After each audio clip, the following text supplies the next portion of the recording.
All right. Generally, when I share a video with you guys or I share my thoughts, I do so because I believe it would add some value to you. And sometimes the stuff that I share, it is like it has made me stop and think. So when something really makes me stop and think, I'm like, I need to share this with my guys. I normally do that with my clients. Like I have a repository of worthwhile incidents, examples, because when clients share all kinds of problems with me or challenges, then luckily for me, I tend to remember what example to share with them, and it's pretty effective because going with overused examples like Colonel Sanders, he succeeded at the age of 60, Abraham Lincoln, so many failures, Thomas Edison, 10,000. It's overheard and it has lost its freshness. So I tend to, because I'm always online and I get a lot of content, the ones that really stand out, okay, I keep it in mind. And mind you, some of it may not be popular, some of it may not be like worth sharing, but I believe these stories which are not very popular or very viral, sometimes these are the stories that shed a lot of insight. Okay, don't mind, I'm drinking my tea because one is not keeping too well, plus it's morning. One sec. Hot tea, nothing like it. Okay, now in this video I'll share with you examples of two personalities. Okay, you can do your Google search if you want later, but I'll give you the gist, just a summary of what you need to know and why I'm sharing it with you. You'll come to know by the time I finish the video, or at least in the middle. And if in between as you're listening to the video, you get a spark or something you wish to share, please do so. Okay. The first example that I'll give you is this guy's name is Kevin Iole, Iole, Kevin Iole. He is a senior boxing and MMA, that is mixed martial arts columnist. Okay. He is, for those of you who are into boxing or those of you who are into mixed martial arts, would know this guy because every time there was a fight, whether it's a Floyd Mayweather, whether it's a Manny Pacquiao, whether it is Tyson Fury, whatever, he would always write an article on Yahoo Sports column or sports page. Okay. And he also would, they have these press conferences with these fighters where they ask you questions. So he was always given a seat. He was always given the privilege because there are known reporters, there are known journalists, and they get invited. Okay. So this guy, Kevin Iole, used to always represent Yahoo Sports, and whenever he used to speak, or whenever the mic was given to him, he would always say, "Hi, this is Kevin Iole from Yahoo Sports," and he would ask his questions. Okay. So this was how it was generally done. I normally don't pay attention to which reporter is where or what he's working with or whom is he working with. We just focus on what response the fighter gives. But I noticed something very strange that happened a few days ago. Okay, I noticed that Kevin Iole no longer introduced himself as, "Hi, this is Kevin Iole from Yahoo Sports." That was one. And the second thing which I noticed was, before, he used to always write a column. Okay, he used to write about fight analysis, fight predictions, and he would just be at the press conference. Okay, he would never focus on the camera being on his face or anything like that. But what I noticed was on YouTube, he started to take interviews of very famous fighters or fighters who have big demand. And if you see the YouTube video, it's kind of rectangular. Half would be his face, half would be the fighter's face. and he would ask them questions. Now, mind you, this guy is like literally maybe 70 years old, 70 or plus. He's not a young buck, he's an old guy. And a little bit of background about him is he has been given multiple awards. 1999 Journalist of the Year for Nevada Press Association, Outstanding Journalist. 2007 Nat Fleischer Award for Career Excellence in Boxing Journalism. Then 2014 he was the Nevada Boxing Hall of Famer. Then 2025 he was a nominee for the International Hall of Fame. So he's a legend. Okay, he's a legend. And like I told you, he's like nearly 70 years old. If you Google search on YouTube, you'll see it. So I started noticing that he was taking these interviews.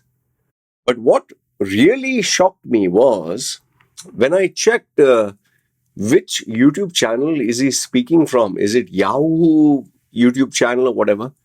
Instead, it was Kevin Iole's YouTube channel. That was the first thing I noticed. The second thing I noticed is he has only 16,000 subscribers.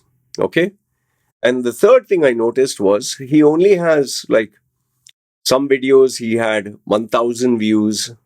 Like if you just give an interview of a fight that is taking place, it would 300 views, 400 views. It would gradually pick up to maybe 10,000 or 20,000, whatever. So I was scratching my head and asking myself, why is this guy who is such a legend, who is part of Yahoo Sports, who is synonymous with boxing and MMA, why is he talking from his YouTube channel? Did he resign or did something happen? And that led me to do a little bit of research. And to my shock and surprise, what I found out is Yahoo Sports, it seems in 2023, Yahoo Sports terminated a lot of people, a lot of employees, a lot of staff. And he was one among them. They had a corporate restructure. And because of this, he was also laid off. And after he got laid off, obviously, imagine you work with a company, you work with an organization, you get laid off. So there are only two things you'll do. Either you will search for another job, replacement, or you'll start something of your own, or maybe you'll retire. Three things. So he chose to keep quiet for some time. And finally, he started his own thing on YouTube. Now, why am I mentioning this? You might think, hey, what's a big deal, man? People lose their jobs. I'll tell you what's a big deal. Kevin Iole, he is interviewing some of the top stars in MMA, mixed martial arts. Okay? And it's so explicitly evident. It is so explicitly evident that Dana White, who is the CEO of UFC, is trying to help him, is trying to support him. Because Dana White is like a super celebrity star. Like if I say Muhammad Ali, or if I say Mike Tyson, or if I say Floyd Mayweather, you know that these people are legends, even if you're not a boxing fan. So think of these celebrities in their peak popularity. Dana White is right now the king of MMA. He is at the height of popularity. He does not need to go to a YouTube channel that has only 16,000 subscribers and where the views are only 200, 300. It doesn't make any sense. He would, Dana White, given how important his time is, given how big his profile is, he should go to ESPN Sports, which every video will go like maybe 1 million views, or he'll go to a YouTube channel where he'll get minimum 1 million views or 1 million eyeballs. Okay. By going for the interview with this guy, getting 200 views, he gets nothing. So it's very obvious he's doing it out of pity. He's doing it out of sympathy. He's doing it out of, I feel sorry for the guy. He's in his 70s. I want to support him. And in between, Dana White had a kind of tussle with him because he used to ask tough questions. So Dana White used to bash him up and say, Kevin, I don't need to talk to you. I don't need to answer your question. So he was treating him like shit in between. That was a couple of years or months ago. But now he's appearing for his interviews. One sec. He comes on his YouTube channel, appears for the interviews. Now, just ask yourself, if you're a superstar, if you have every tweet, every video, every interview that you do, if it goes 1 million, 2 million, 5 million, 10 million, why would you give an interview to a guy, an interview opportunity who gives you 200 or 300 or 1,000 views? It's only because you're feeling sorry for the guy. And because of Dana White's support, he's getting to interview all the creme de la creme of the MMA community. Now, you will be like, okay, so I don't understand. What is the moral of the story here? What is the value that you're trying to share? This is what I want you to keep in mind. Just imagine you dedicate uh, 20 years of your life, let's say 17, 20 years of your life, you dedicate to a company. And one fine day, unceremoniously, they decided to shut down the department, they decide to shut down the operation, and you're laid off. And all the 20 years of your life is that you dedicated to them is all gone. And now when you want to start again, you have to restart from zero. You have to restart from scratch. Do you know how horrible that is? I'll tell you, there are a lot of people who work for jobs. And if they leave the job within 2 years, 3 years, or 5 years, they feel depressed. Just imagine this guy is in his 70s, nearly in his 70s, and he dedicated 20 years of his life to Yahoo. How he must be feeling right now that he has to start a YouTube channel with 16,000 subscribers, and he has been building it from scratch. And right now, the only reason he's surviving is because of the pity, the mercy, or the goodwill or kindness of others. I'll tell you, he may not show it, he may not talk about it, he may not tell, but it breaks a person. If I were to ask you, just think about it. If you dedicated 20 years of your life and now you are terminated and put down on the streets, how would you feel? Okay.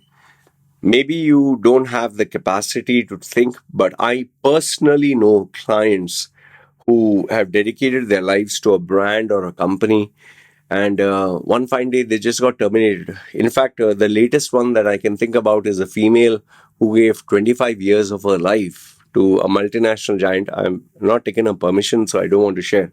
25 years to a multinational company. She was the second most powerful after the CEO. And 25 years she gave of her life, and she was just laid off. Just click of a finger because of new management. And it really hit her bad. And she came to me for a rebrand. And she told me, Loy, I've never made my resume. I've never been for an interview. I've conducted interviews, but I've never been on the other side.